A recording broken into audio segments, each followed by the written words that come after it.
Bienvenue sur votre chaîne préférée Akhbar al-Blad de Hassan Atlemsan. En Algérie, la rage d'assassiner les opposants chez Tebboune et Chengriha n'a pas de limite. Le régime algérien tente d'assassiner les opposants en exil et s'en prend même à leurs familles qui sont restées en Algérie. La junte de pouvoir en Algérie vient de dévoiler sa face hideuse de gang mafieux en s'en prenant avec barbarie, en l'espace de 48 heures, à deux opposants au régime en exil. Le premier a vu toute sa famille, ses frères et un neveu arrêtés et emprisonnés dimanche dernier. En Algérie, le second a échappé de justesse mardi dernier à une tentative d'assassinat en région parisienne. Ces actes criminels du pouvoir ne sont que la suite d'une longue série d'acharnements contre de nombreux opposants, dont plus de 300 croupissent actuellement dans les geôles algériennes, alors que ceux en exil sont traqués à mort. Le mardi 15 août, Abdou Semmar, journaliste algérien en exil depuis 2019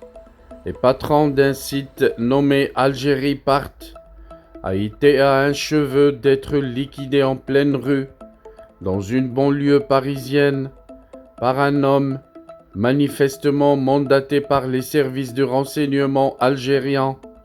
très actif sur les réseaux sociaux, où il diffuse parfois plusieurs vidéos par jour. Et bien que ne se considérant pas comme un opposant, mais un simple critique de gouvernant de son pays, Abdou Semmar a lui-même relaté la tentative d'assassinat dont il a fait l'objet mardi soir. Son assaillant, qui a brusquement jailli d'une voiture garée, a d'abord tenté de le neutraliser avec du gaz lacrymogène avant de pointer un pistolet dans sa direction. C'est finalement l'appel au secours des riverains et passants qui a sauvé Abdou Semmar d'une mort certaine, son agresseur ayant rapidement pris la fuite de crainte d'être arrêté. Une plainte pour tentative de meurtre a été déposée par le journaliste au niveau d'un commissariat de police de Nanterre, où il a été conduit suite à l'intervention des gardiens de la paix alertés par de nombreux témoins. Pour rappel, Abdou Semmar a été condamné à mort par contumace en octobre 2022 par un tribunal d'Alger qui l'accuse d'avoir publié des informations susceptibles de porter atteinte à la sécurité nationale et à l'ordre public. Bizarrement, cette même accusation d'atteinte à la sécurité nationale et à l'ordre public n'a valu au journaliste Farid Harbi, directeur de publication de Tout sur Boumerdas, que 3 ans de prison lors de sa condamnation en février 2023 pour avoir dénoncé la mauvaise gestion des projets de développement dans la wilaya de Boumerdas. Au cas où l'agresseur d'Abdou Semmar serait identifié, le régime algérien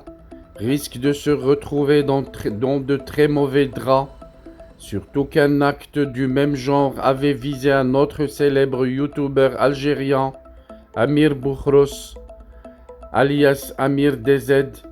qui a échappé à une tentative d'assassinat à Paris en septembre 2022,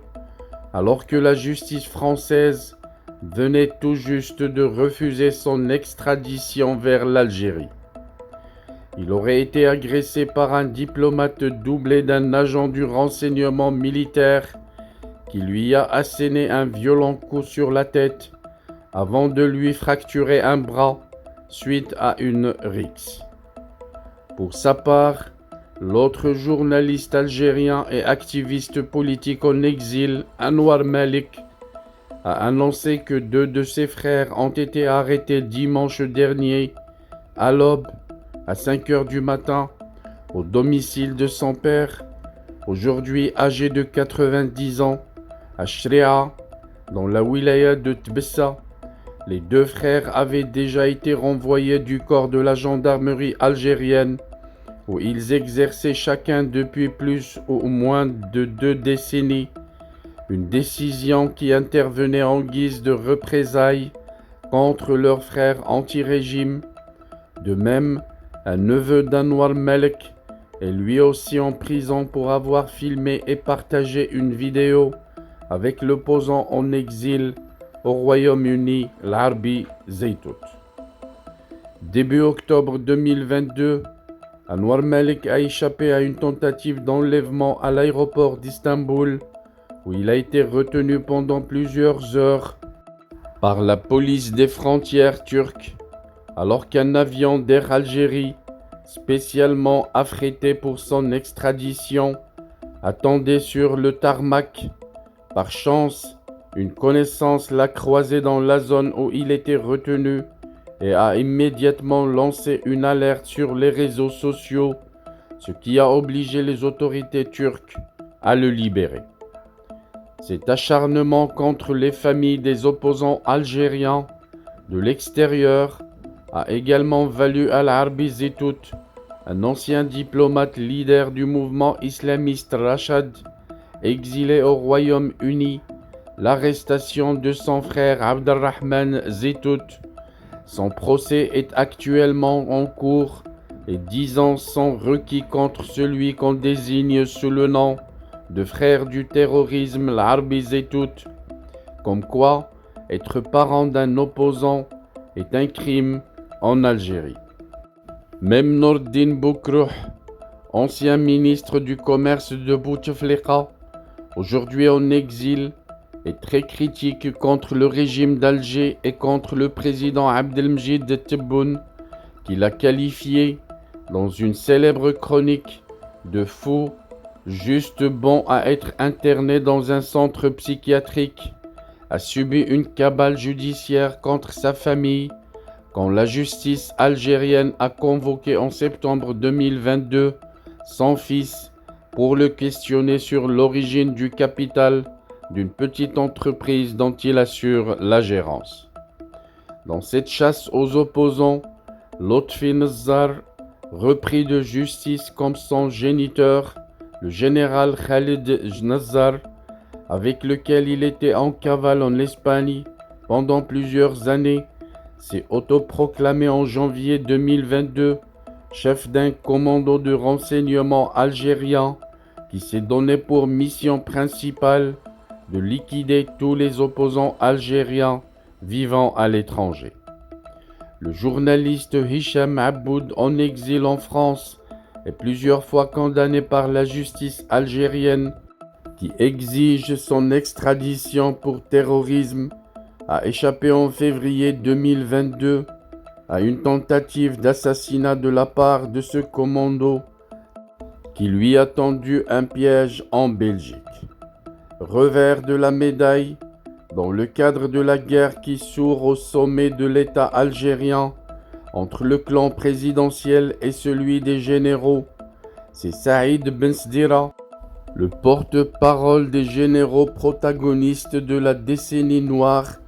qui a été récemment visé à travers l'arrestation de son frère, président d'une petite commune algérienne. C'est dire que les méthodes mafieuses de la junte algérienne peuvent servir également au règlement de comptes permanent entre des gangs qui s'opposent. Aucun État digne de ce nom ne se déchaîne contre les familles des activistes, même s'ils sont des terroristes avérés, mais comme l'ont très bien expliqué les auteurs du livre Le mal algérien, l'Algérie n'est pas un État, mais un système mafieux dirigé par des caporaux installés par les services secrets français depuis 1962 pour tuer le peuple algérien et arnaquer et avoir la main mise sur les richesses de l'Algérie tout en créant la zizanie et en alimentant les conflits et les guerres entre les peuples du Maghreb et de l'Afrique du Nord.